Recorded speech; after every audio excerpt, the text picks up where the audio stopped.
বাংলাদেশে আশঙ্কাজনকভাবে বাড়ছে হামের প্রকোপ। গত ২৩ দিনে ১৪৯ জনেরও বেশি শিশু এই মরণব্যাধি রোগে প্রাণ হারিয়েছে। স্বাস্থ্য বিশেষজ্ঞদের মতে সঠিক সময়ে টিকা না দেওয়া এবং সচেতনতার অভাবেই এই মহামারীর মূল কারণ। বর্তমানে আক্রান্তদের চিকিৎসা জরুরি পদক্ষেপ নেওয়া হলেও ভবিষ্যৎ ঝুঁকি বেড়েই চলছে। শতভাগ টিকাদান নিশ্চিত করা অপরিহার্য এর মূল কারণ। আপনার শিশুকে দ্রুত টিকা দিন এবং নিরাপদ রাখুন আগামী প্রজন্মকে। জ্বালানি সংকট স্থবির হয়ে পড়েছে জনজীবন। তীব্র ঘাটতির ফলে থমকে গেছে চাকা কর্মস্থলে পৌঁছাতে সাধারণ মানুষের না বিশ্বাস হয়ে উঠছে। পরিবহন সংকট আর দ্রব্যমূল্যের ঊর্ধ্বগতিতে সাধারণ জীবিকার এই চরম হুমকির মুখে সরকার সংকট উত্তরণে আন্তর্জাতিক বাজার থেকে সরবরাহ বাড়ানোর চেষ্টা করলেও সাধারণ মানুষের হাকার কমছে না। সাবেক স্পিকার শিরিন শারমিন চৌধুরী ২ দিনের রিমান্ড আবেদন নামঞ্জুর করেছে আদালত।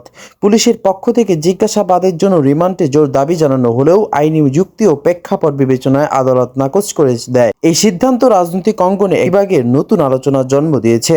বর্তমান উচ্চ আদালতের এক পর্যবেক্ষণ কেন্দ্রকে সারা দেশে চলছে ব্যাপক গুঞ্জন। মধ্যপ্রাচ্যে যুদ্ধ দামামা। ইসরায়েলে ইরানের নজিরবিহীন হামলার পর রণংদেহী মূর্তিতে ডোনাল্ড ট্রাম্প। মার্কিন প্রেসিডেন্ট সাফ হুঁশিয়ারি, ইরান যুদ্ধবিরতিতে না এলে দেশটি চরম মূল্য দিতে হবে। ট্রাম্পের এই ধ্বংসাত্মক হুমকির পর বিশ্বজুড়ে বাড়ছে তৃতীয় বিশ্বযুদ্ধের আতঙ্ক।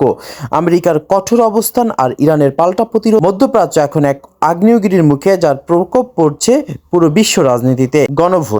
গণভোটের রায় বাস্তবায়নকে কেন্দ্র করে দেশজুড়ে বইছে উত্তাল ঢেউ। জনগণের কাঙ্ক্ষিত রায়ের পূর্ণ প্রয়োগ নিশ্চিত করতে রাজপথে নেমেছে সাধারণ মানুষ। যা নিয়ে শুরু হয়েছে রাজনৈতিক তোলপাট। একদিকে আইনি জটিলতা আর অন্যদিকে গণমানুষের দাবির মুখে প্রশাসন এখন চরম চাপের মুখে।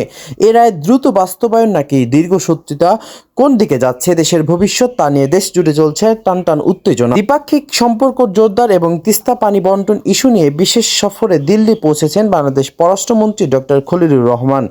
ভারতের শীর্ষ কর্মকর্তাদের সাথে বৈঠক, বাণিজ্য বাধা দূর এবং সীমান্ত নিরাপত্তা নিয়ে গুরুত্বপূর্ণ আলোচনার কথা রয়েছে।